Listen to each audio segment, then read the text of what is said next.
All right, well, we set you up this morning. I would argue that there's no more important battle facing the next Congress than this battle over the tax cuts, especially because tax policy is something that the Senate can handle with 53 votes as opposed to a lot of things which require the filibuster. So I throw it open to the group. Like, where do things stand? I mean, obviously, in terms of the Republicans who were thinking about tax policy, they couldn't assume that they were going to get the trifecta. They had to plan for all these different scenarios. Did they plan for the trifecta, and are they ready to go?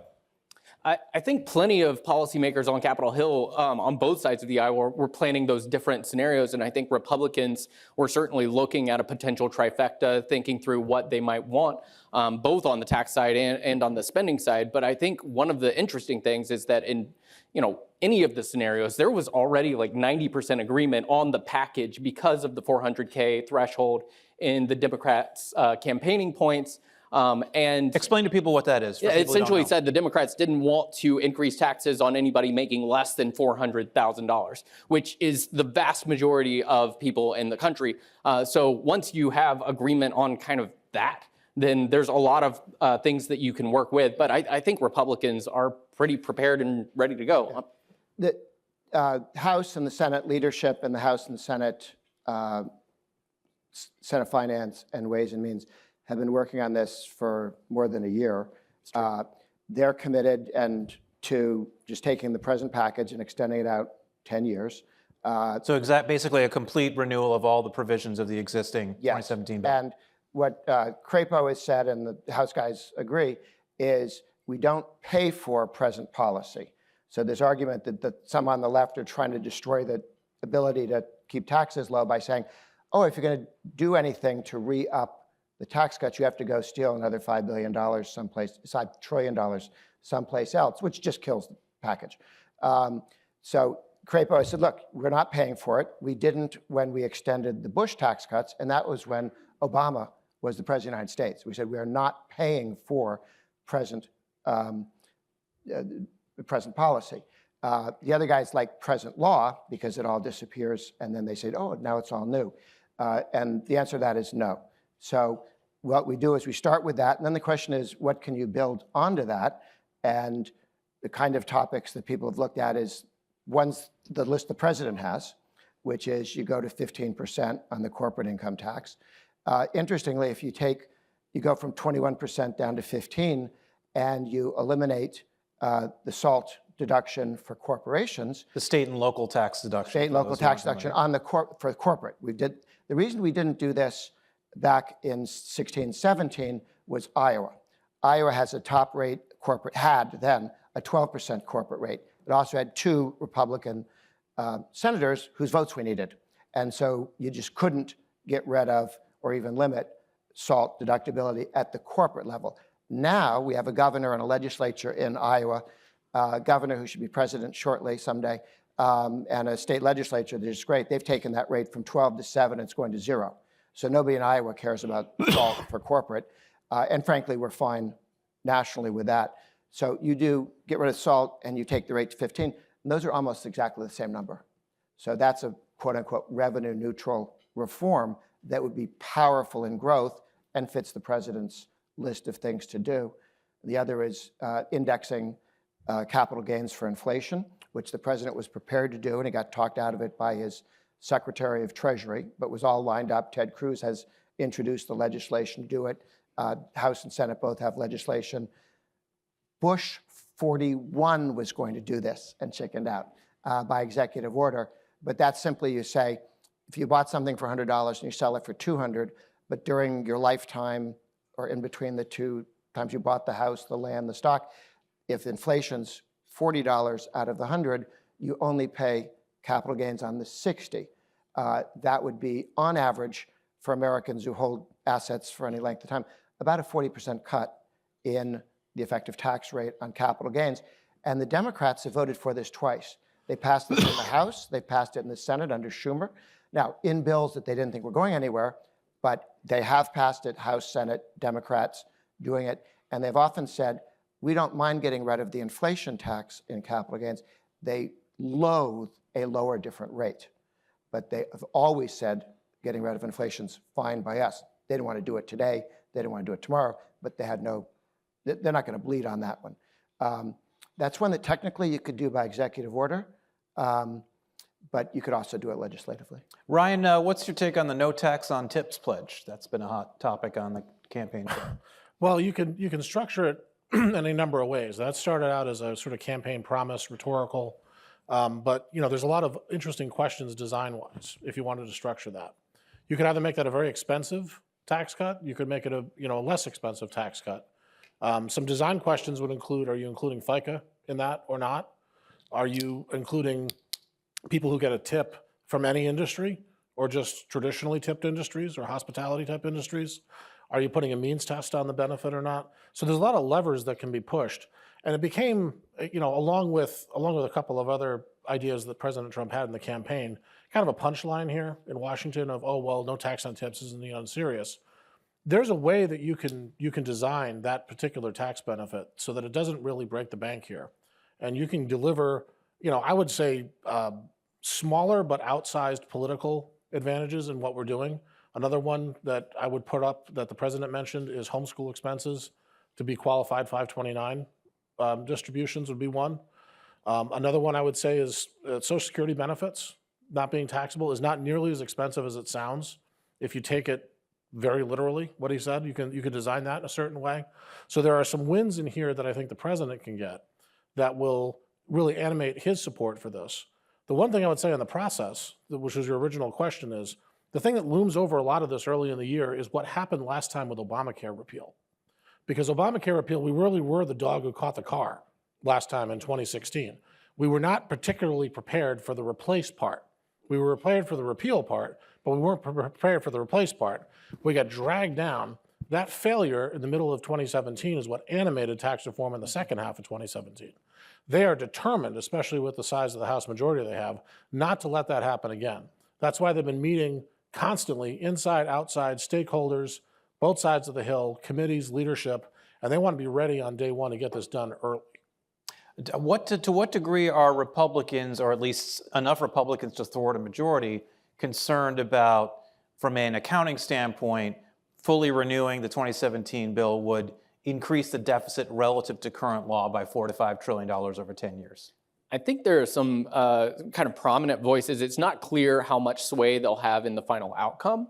But one of the interesting things, and it's a dynamic that's kind of different in the House versus the Senate, is there are still some prominent fiscal conservatives that, to Grover's point, may not necessarily be interested in whether it's current policy or current law, but look at the long-term impact on the debt, which if you just focus on the 10-year budget window and some of these baseline issues, you can play around with. But if you're looking at the long-term impact on the debt, that's what some of these folks will care about. But it comes back to a question of how much sway will they have, and whether, to Grover's point about the chairman of the Senate Finance Committee, or upcoming chairman of the Senate Finance Committee, Mike Crapo, what he would be interested in, and what the Senate would be able to pass. Because if the Senate's interested in something that doesn't necessarily have as many offsets, or essentially no offsets, and the House sends them something with a lot of offsets, then you might have a period of time where there's a little bit of a divide or a discussion about, well, how do you get something back to the House that would ultimately make its way to the president's desk? Speaker Mike Johnson's not going to be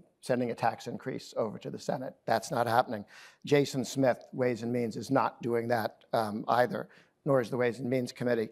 There is some interest. Chip Roy would like to be sure that we get rid of the tax credits for electric vehicles. Sure. And that is, in fact, a tax increase. It could be used to offset additional tax cuts in various ways. That is something that the president has endorsed. For heaven's sakes, it's something Elon Musk has endorsed, which evidently makes it easier now. So getting rid of those would be very helpful. The other one that actually, if you're looking for pay-fors, which is what we had to come up with when Chip Roy wanted his tax increases by getting rid of the electric vehicle tax credits, no Republican could vote for it because it was a tax increase. So we sat down and came up with getting rid of the $80 billion in more money for the IRS, because that was scored by their CBO as about $300 billion. Revenue gained by spending $80 billion on the IRS. So getting rid of the $80 billion was a tax cut of $300 billion. And that's what canceled out the tax increase that Chip Roy had through the electric vehicles, and it was therefore revenue neutral, and then the House could pass the bill. So another pay for, if somebody wants to pay for to feel good. Just so everyone knows, Chip Roy, Avik Roy, no relation, though he is my congressman Yeah. in Austin. Congressman of Texas. So he obviously doesn't like the corporate welfare part of it. The challenge is technically, not just technically, in reality, getting rid of a tax credit is a tax increase and needs to be offset because 85% of all the House incentives signed the pledge never to pass a bill that's a net tax increase. So that's one of the factors. I did pass out for the tables this chart, which shows from 1932 until 1994, the yellow line, that's 62 years. The Republicans controlled Congress twice, once under Truman, once under Eisenhower. The yellow line, after which Republicans have controlled the House half the time plus, started the day that the 96% of the Republicans signed the pledge never to raise taxes, and they've kept it since. There hasn't been. Just to be clear on that, Grover, so you have, as most people know, you have this no tax increase pledge, the taxpayers pledge that lots of candidates for office sign, including members of Congress. In order to comply with the pledge, do members of Congress have to vote for a full renewal of this 2017 tax cuts? What's Yeah, your, I don't think you go to the American people and say your taxes are going up $5 trillion, and I tolerated it. So somebody who votes for say the Kamala Harris approach of, well, let's keep it except for the 400K and above crowd, that would be a violation of the taxpayers pledge. If depending on what else is in the package, if it's overwhelmingly more than if it's a net tax increase from present policy, which it will be, but I don't think they're not going to pass a bill that differentiates. The Democrats, if they ran things, the reason why we had to do this last time is because we had a Democratic president who only let us protect the people making under, was it 400,000 that year? I think it was 200. Yeah, well, we were going to get to 400,000, except the smarty pantses in the House voted down the million that Nancy Pelosi said, we won't tax anybody who makes less than $1 million. And the House leadership said, great, let's pass that bill. And a handful of conservatives voted no because they wanted more. When it went to the Senate, the negotiation took it to 400,000, to about 2-something. It would have been 400,000. That was the deal everybody was ready for, except clever people. Clever Republicans. Yes, clever Republicans who didn't know what they were doing, let the enemy good be the enemy, the perfect, which you can never get. That was a tragedy. That if you make more than $200,000, you can call the people who did that and thank them. But I don't think that's not happening again. And Avik, to be clear, what would happen under the Kamala Harris plan that you said, most family-owned and small businesses in the country would see an effective top marginal tax rate hike from about 30% today to about 40%. That's a massive tax increase for small businesses. You would see the death tax standard deduction essentially cut in half. So you'd have hundreds of thousands of more families affected by the death tax. And you would see, most importantly for growth, I think, all of the expensing that we've done on research and on tangible personal property like computers and furniture and equipment would be stretched out to very long depreciation lives, hurting growth. That's the economic cost of what would happen under what it's not simply, do you make more or do you make less? The type of taxpayers who are making more also are disproportionately business owners and capital investors. And this may be too wonky for C-SPAN, we'll have to see, but I know the C-SPAN audience is very intelligent.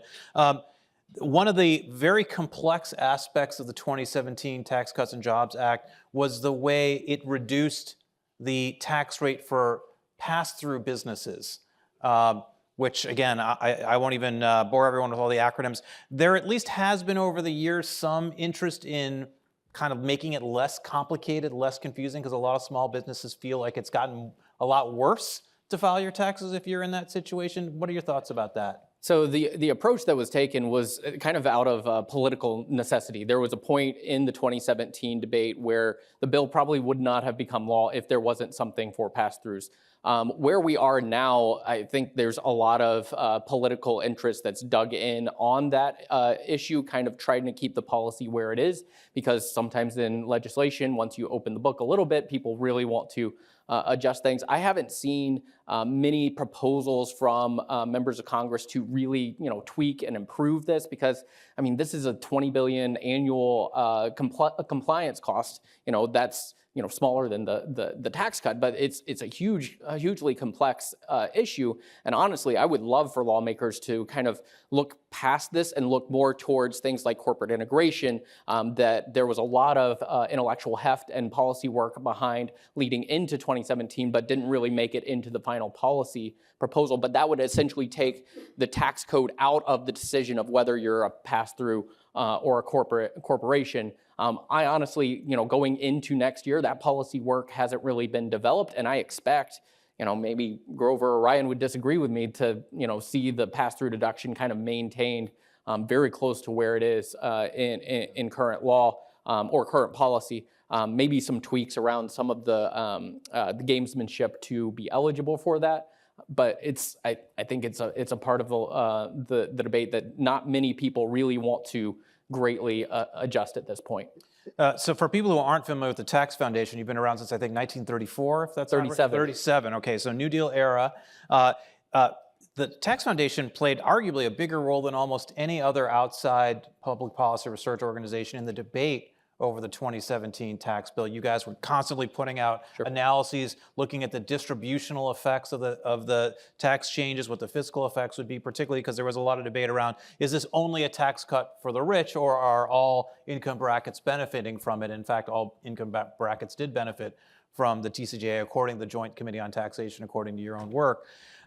How do you think about going forward in this new tax debate we have? What's the Tax Foundation preparing to do to be a part of that discussion, that debate? Yeah, so I can't take credit for any of that work in 2017. I was working on Capitol Hill in the Senate at the time, on the receiving end of a lot of Tax Foundation's work.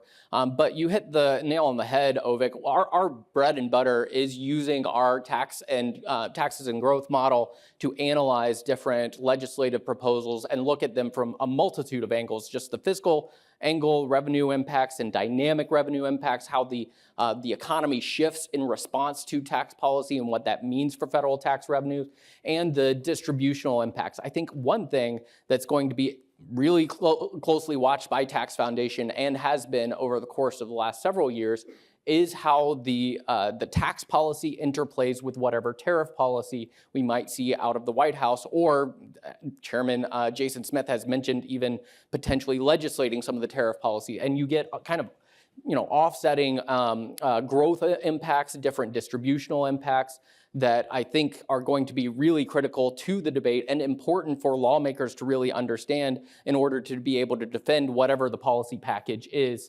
with the American public. Grover and Ryan, what's the Republican Congress's attitude towards the Trump tariff proposals? Well, I think everybody in farm country, and that's more state Senate than House, remembers that the reaction to tariffs on China were for China to do great damage in their purchasing to American farmers. And so while Trump used the tariff to get Mexico and Canada to do certain things that he wanted to do, when that was applied to China, the reaction was one that was problematic for farming. So I think the president fully aware of that. There's an argument for using tariffs as a negotiating tool, but farm countries, there are farmers everywhere, but some states have more farmers than others, are sensitive to how that can play out. And the question of the great work that the Tax Foundation did in making it clear that tax rate reduction doesn't always lose the amount of money that CBO or OMB would like to pretend it did, and they were way off on the corporate rate coming down. Corporate rate, American was 35%. Those other guys, not us. What did I say? Right. No, you, Just to clarify. Yeah. Oh, yes, yes. the government agencies, fiscal scorekeepers in Congress. Yes. Oh, no. You guys were moving in the right direction in terms of the importance of rate reduction and what that does for growth.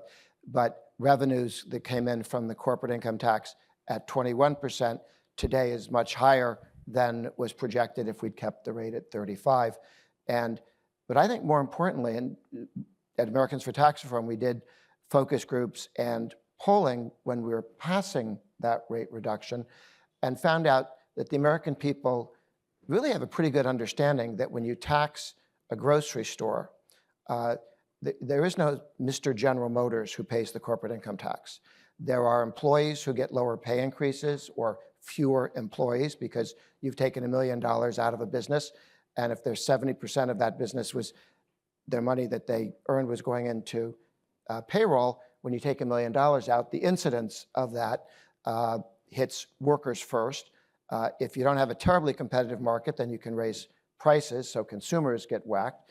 And if you do enough damage to a business or a company, and the stock market goes down as a result, the stock price goes down as a result, people's 401ks get hit.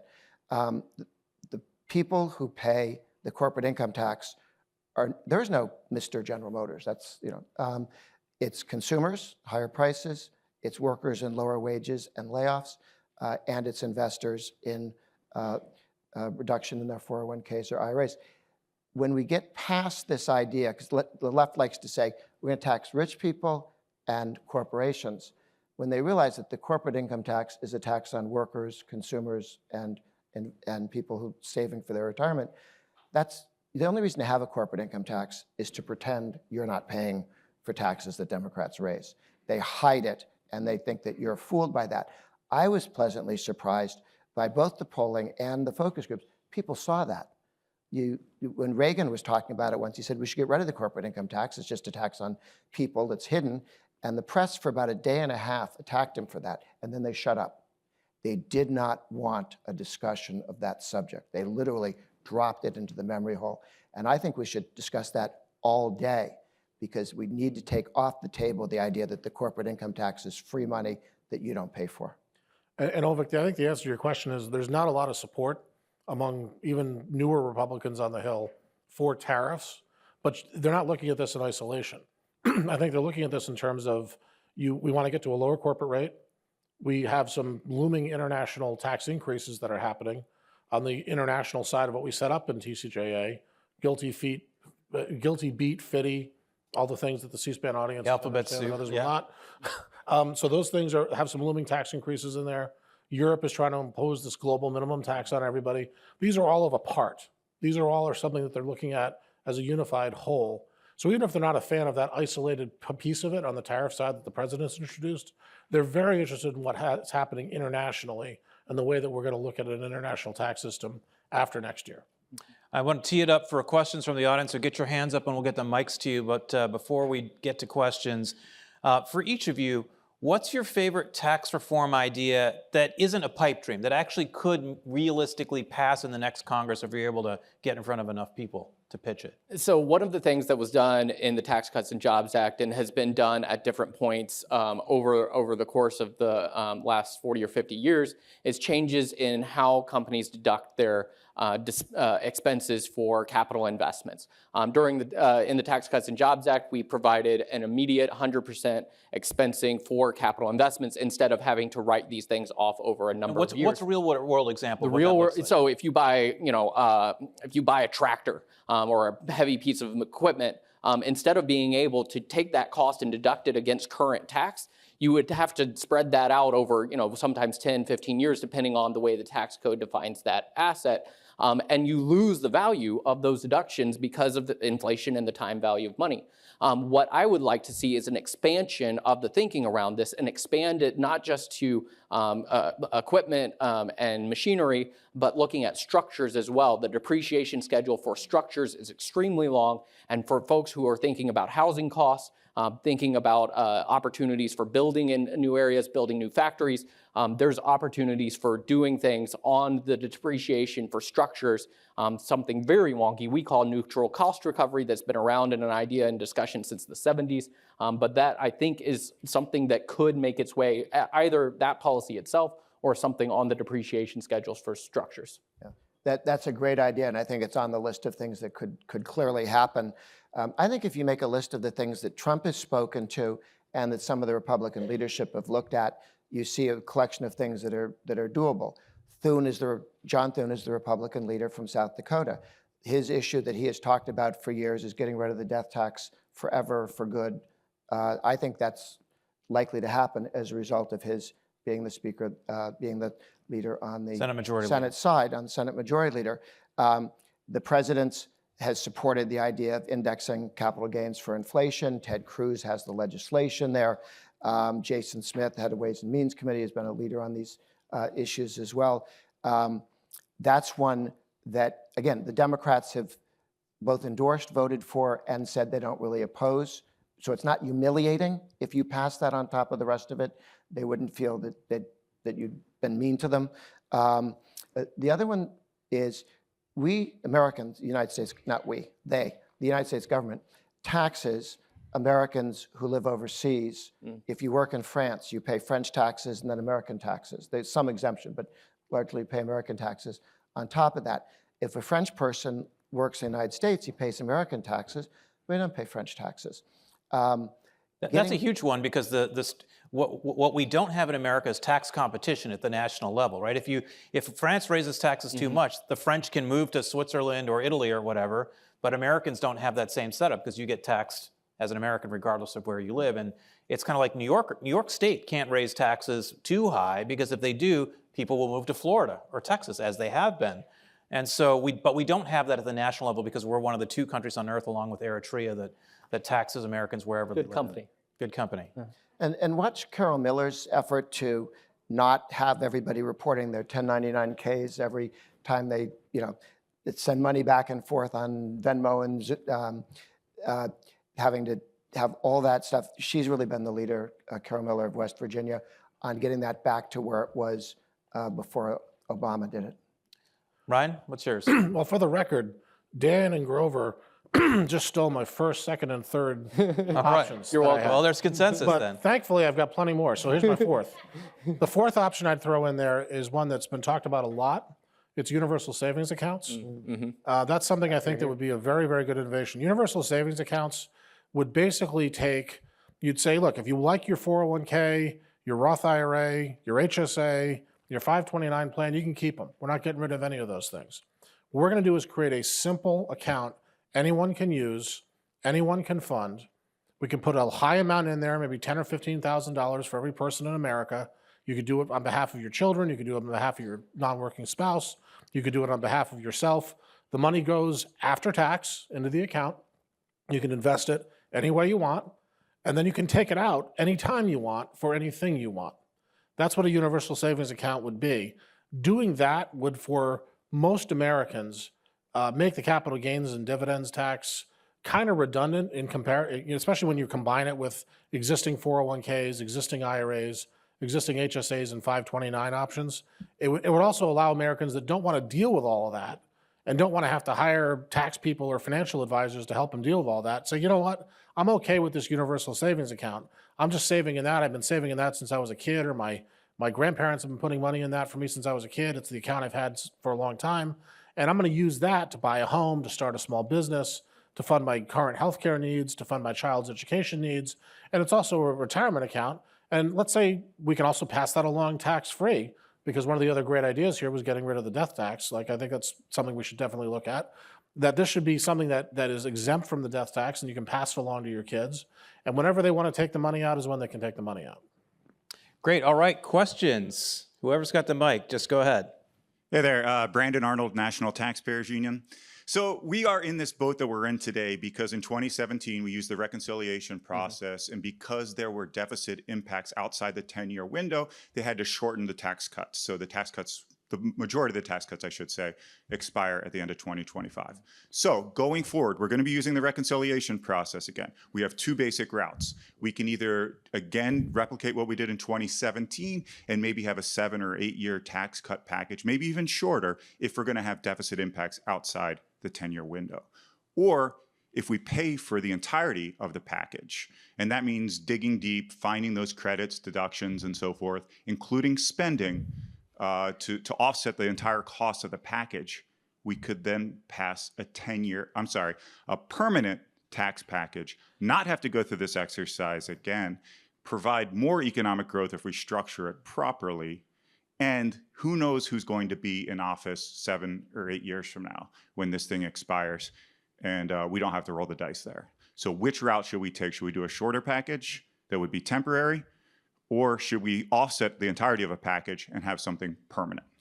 Well, that is the left's argument that we should not have a tax cut at all. We should have this, take $5 trillion that will be a tax increase as soon as we step away and don't decide to include it, and there'll be a $5 trillion tax increase, and then maybe there'd be some tax cuts as well. That's, to be clear, that is not going to pass Thune's Senate. That is not going to pass Jason Smith's House, and it's not going to be signed by the president. We have used reconciliation in the past to make tax cuts as strong as we could, as long as we could, and then we've come back and been able, even with Obama's president, to salvage most of the continuation on that. So we are getting an argument from some left-wing structures and the Democrats, oh, don't raise taxes, don't cut taxes at all. But they start by, we're going to raise taxes $5 trillion by allowing the tax cuts to lapse. And nobody voted for a Republican Senate, a Republican House, and a Republican president to support a $5 trillion tax increase or any piece of that. That is the sort of thing that the left might have argued for if they had the House, the Senate, or the presidency. They don't. The Democrats in the House and the Republicans in the House and the Senate have all committed never to raise tax increases. And the president has said, I'm a tax cutter. Every single one, every single member of No, Congress? 85% on both, but the leadership, all the leadership has. And some of the guys who haven't just sort of never got around to it. But no, it's also Republican Party platforms material. So that's not an option. It'd be an option if the Democrats had won, because then they do it. But they do whatever they wanted to if they had the trifecta themselves. So I'm not concerned at all that we're going to start by saying, let's raise taxes $5 trillion and build from there. We are not going to raise taxes $5 trillion, and we're going to build from continuing that. And again, Jason Smith and a friend, Mr. Crapo, Senator Crapo out of Idaho, have made it clear we're not paying for existing policy. That is policy. It will continue. That's what we ran on. That's what Republicans ran on. The Democrats will keep saying, why don't we raise taxes? And the answer to that is no. So I think there's a bit to your question, Brandon, and in Grover's response that kind of leans towards something expiring in order for those budget rules to work, right? And the question then is, okay, if there's going to be an expiration at some point, how do you make the most important things as permanent as possible? And then gamble, kind of like folks have done over the course of the last several decades on that next, kind of political majority. I don't necessarily, permanent policy is always better, but there's also a budget math that you have to make work because of the reconciliation rules. But I think on the pro-growth side of the ledger, there's opportunities for permanent bonus depreciation, permanent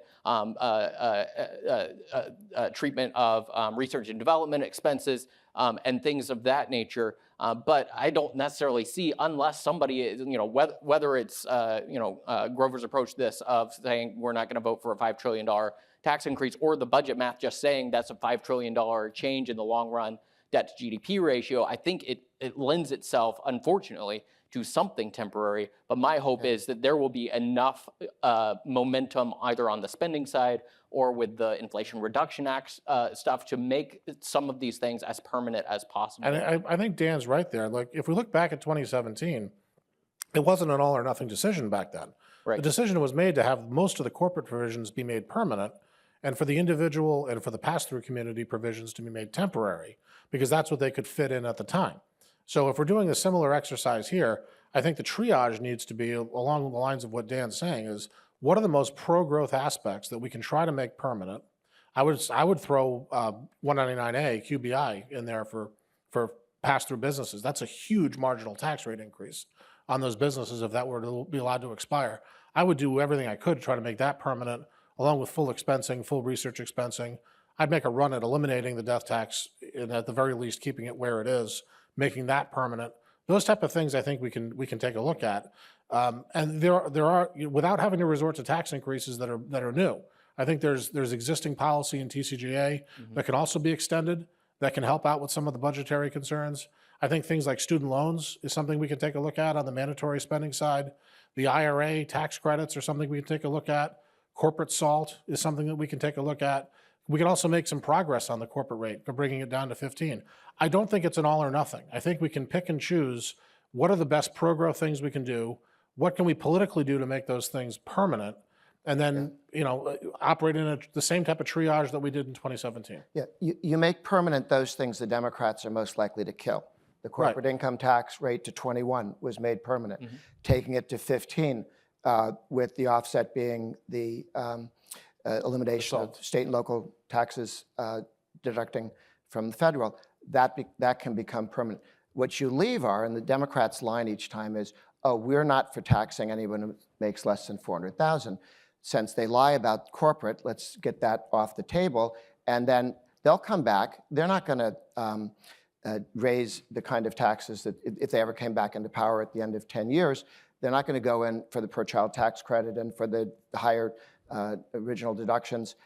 They're not going to touch that because that puts the lie to the fact that when they attack the bill, they say, oh, it's just for rich people, except obviously most of it isn't, and the part that we will let them re-up in the future isn't either. So they'll cheerfully have to either vote for or hold their, shut up about it as it moves forward.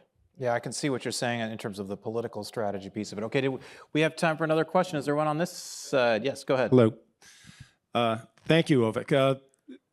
I am Rod Richardson, the president of the Grace Richardson Fund and co-chair of the Climate and Freedom International Coalition meeting, co-chaired in conjunction with Tholos Foundation. And tomorrow morning, we're going to be having a discussion about the IRA and repealing the Inflation those Reduction subsidies. Act, for those who aren't following. Yeah, right. this. Repealing those subsidies or maybe even replacing them. So we have, Republicans like Nick LaLota in New York who say they favor some of those subsidies because they bring money in. So even Republicans, there are going to be some of those guys arguing in favor of that. What arguments can you marshal, first of all, to show that those subsidies are really not very effective for the climate at all? And, secondly, are there alternatives that you can, offer in terms of tax rate cuts that are more free market oriented, more genuinely supply side, that do something for the environment, that have an environmental benefit? What can you point to that is environmentally beneficial in supply side tax policy? And let me just to give some background for those who aren't following this. So the Inflation Reduction Act, which was passed in the early part of the Biden presidency, it did two things. One, it empowered Medicare to negotiate prescription drug reimbursement rates within the Medicare program. And those savings were used in part to fund a very large tranche of subsidies for green energy projects like wind and solar, and also nuclear energy and a couple of things. And there's been some talk about some of those subsidies being the pay for the tax bill. Yeah, so on the supply side, I mean, the expensing policies that we've mentioned before, including expensing for structures or adjusting depreciation schedules, those on a fiscal basis cost less than half of some of these big packages that have been pushed through during the Biden administration. So moving to those is going to be more market-based, because companies, regardless of whether they're able to get a check from the Treasury, will be able to use those deductions to support their investment. And in whenever you're updating your machinery, updating your plants or building a new plant, there are all these different standards. You're going to be updating that with probably cleaner equipment and cleaner footprint. So those are the things that I think are going to be really important for Republicans to marshal in their arguments against those other policies that honestly should be repealed. Okay. All corporate subsidies are a bad idea because they corrupt our team. They're trying to buy our team. We need to replace them with reduced rates to have economic growth, and go to these groups and say, if you want to have stronger growth, let's take the corporate rate down, let's take the individual rate down, which is a tax on small businesses, the 5 million pass-throughs, pay the individual rate. We need to talk about that. Let's cut the individual top rate and dare the Democrats to say we want to declare war on 5 million subchapter S pass-throughs. Let's take rates down, and to the extent that we can eliminate either checks being written, or the left is trying to turn the IRS into a welfare system, writing checks to people, refundable tax credits. That's just, And we'll get into that in the spending. next session as well. Yeah, with it's a bad Brian. idea.